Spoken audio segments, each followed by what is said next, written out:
ओम नमो भगवते वासुदेवाय। हमारे चैनल पर आप सभी का स्वागत है।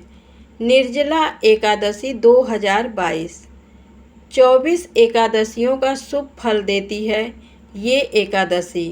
आइए जानते हैं व्रत विधि और कथा। निर्जला एकादशी व्रत 10 जून 2022 दिन शुक्रवार को रखा जाएगा। निर्जला एकादशी व्रत का समस्त एकादशियों में सबसे ज़्यादा महत्व है। इस एकादशी को करने से वर्ष की सभी 24 एकादशियों के व्रत के समान फल मिलता है। एकादशी दो तरह की होती है, एक शुद्धा और दूसरी वेद्धा। यदि द्वादशी तिथि को शुद्धा एकादशी 2 घड़ी तक भी हो तो उसी दिन व्रत करना चाहिए। शास्त्रों में 10वीं से युक्त एकादशी व्रत को निषेध माना गया है। निर्जला यानी बिना पानी के उपवास रहने के कारण इसे निर्जला एकादशी कहा जाता है। ज्येष्ठ मास की शुक्ल पक्ष की निर्जला एकादशी को भीमसेनी एकादशी के नाम से भी जाना जाता है।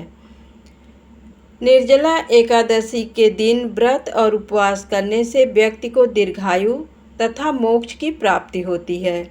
आइए जानते हैं निर्जला एकादशी पूजन विधि। निर्जला एकादशी का व्रत के नियमों का पालन 10वीं तिथि से ही शुरू हो जाता है। व्रती को ओम नमो भगवते वासुदेवाय मंत्र का उच्चारण करना चाहिए। इस दिन गौ दान करने का विशेष महत्व होता है। इस दिन व्रत करने के अतिरिक्त जप, तप, गंगा स्नान आदि कार्य करना शुभ रहता है। व्रत के बाद द्वादशी तिथि में स्नान, दान तथा ब्राह्मण को भोजन कराना चाहिए।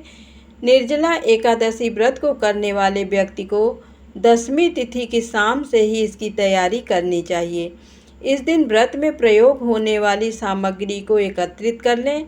इसके बाद 10वीं तिथि की शाम को सात्विक भोजन करके सो जाएं।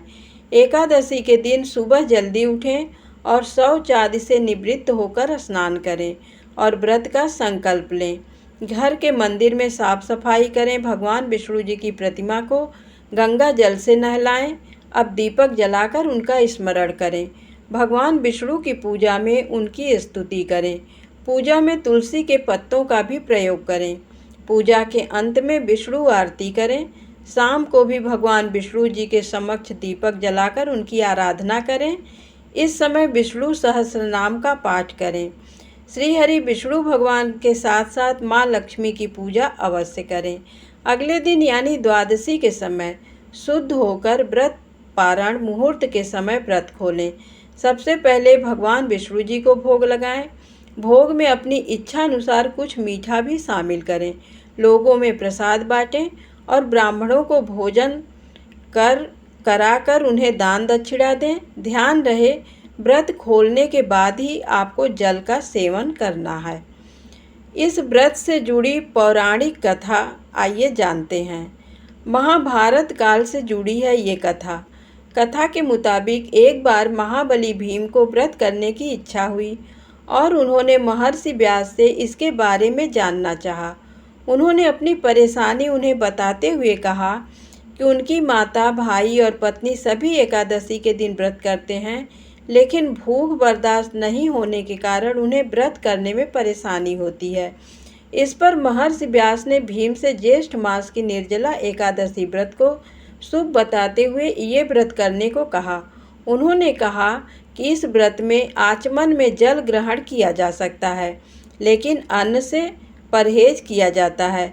इसके बाद भीम ने मजबूत इच्छा शक्ति के साथ ये व्रत कर पापों से मुक्ति पाई। धन्यवाद।